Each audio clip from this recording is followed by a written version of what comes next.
message for you to help you get settled in on your first night. I actually worked in that office before you. I'm finishing up my last week now, as a matter of fact, so I know it can be a bit overwhelming, but I'm here to tell you there's nothing to worry about. You'll do fine. So let's just focus on getting you through your first week, okay? Let's see. First, there's an introductory greeting from the company that I'm supposed to read. It's kind of a legal thing, you know. Welcome to Freddy Fazbear's Pizza, a magical place for kids and grown-ups alike, where fantasy and fun come to life.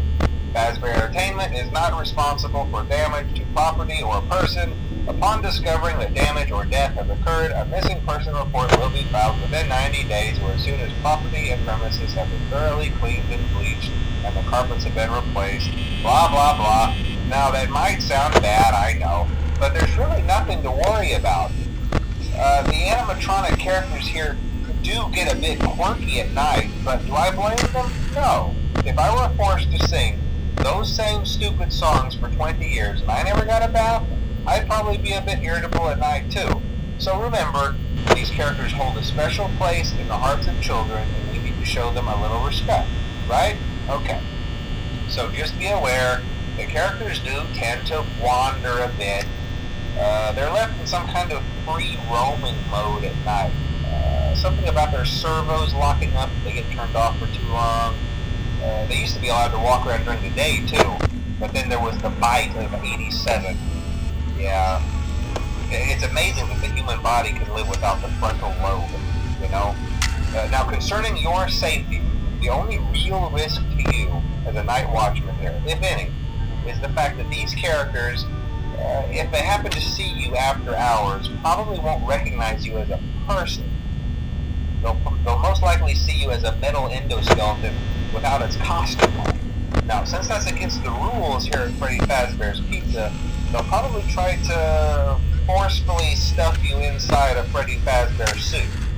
Now, that wouldn't be so bad if the suits themselves weren't filled with cross beams, wires, and animatronic devices, especially around the facial area. So you can imagine how having your head forcefully pressed inside one of those could cause a bit of discomfort and death. The only parts of you that would likely see the light of day again would be your eyeballs and teeth when they pop out the front of the mask. Yeah, they don't tell you these things when you sign up. But hey, first station of the breeze. I'll chat with you tomorrow. Check those cameras and remember to close the doors only if absolutely necessary. Gotta conserve power. Alright, good night.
day 2.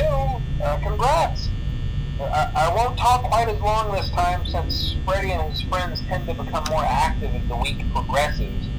It might be a good idea to peek at those cameras while I talk, just to make sure everyone's in their proper place, you know. Interestingly enough, Freddy himself doesn't come off stage very often. I've heard he becomes a lot more active in the dark, though, so hey, I guess that's one more reason not to run out of power, right? I also want to emphasize the importance of using your door lights. There are blind spots in your camera view, and those blind spots happen to be right outside your doors. So if you can't find something or someone on your cameras, be sure to check the door light. You might only have a few seconds to react. Not that you would be in any danger, of course. I'm not implying that. Also, check on the curtain in Pirate Cove from time to time. The character in there seems unique in that he becomes more active if the cameras remain off for long periods of time. I guess he doesn't like being watched. I don't know. Anyway, I'm sure you have everything under control. Talk to you soon.